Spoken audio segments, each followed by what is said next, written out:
এত অসহনীয় গরম যে প্রত্যেক দিনই রান্নার আগে চিন্তা করে রান্না করতে হয় যে এটা খেতে ভালো লাগবে তো, খাওয়া যাবে তো। তো এভাবেই আজকে খুঁজে বের করলাম আমার ফ্রিজে, দেখি মানে অল্প কিছু বাটা গুঁড়ো ছিল। তো এই বাটা গুঁড়োটা আমি আজকে রান্না করব, চচ্চড়ি করব। তো সেখানে আমি অবশ্যই আলু দিব।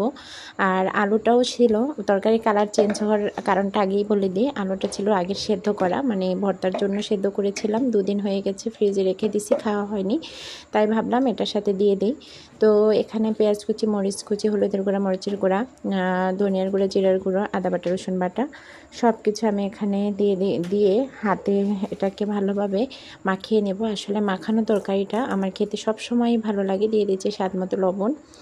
তো লবণ দেওয়ার পরে মরিচের কি বলে তেলটাও পরিমাণ মতো দিয়ে দিচ্ছি। হাতে মাখাবো না, যেহেতু আলুটা সেদ্ধ করা, তাই সব কিছু দিয়ে আমি এটাকে খুন্তি দিয়ে নেড়ে দেবো। এর বেশি আর দরকার হবে না। আলুটা যদি ধরেন কাঁচা থাকতো তাহলে হাতে মাখালে ভালো হতো। আপনাদেরকে ভিডিওর প্রথমেই বলেছিলাম হাতে মাখাবো, কিন্তু পরে ভাবলাম যে না, হাতে মাখালে এটা ভালো হবে না, আলুটা সেদ্ধ যেহেতু। যাই হোক, এটা বসিয়ে দিয়েছি সব কিছু।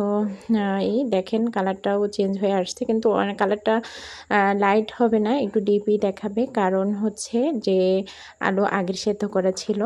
যাই হোক, তো এটা খেতে আসলে যেরকমই ভেবেচিন্তে রান্না করেছি, খেতে কিন্তু দারুণ হয়েছে। তো দেখেন একবারে শুকিয়ে নিয়েছি, মাশাআল্লাহ। কালারটা আমার এখানে যেহেতু রান্না করলে একটু রোদ চলে আসে শেষের দিকে, ভিডিও নেওয়ার সময় একটু স্পষ্ট দেখায় না।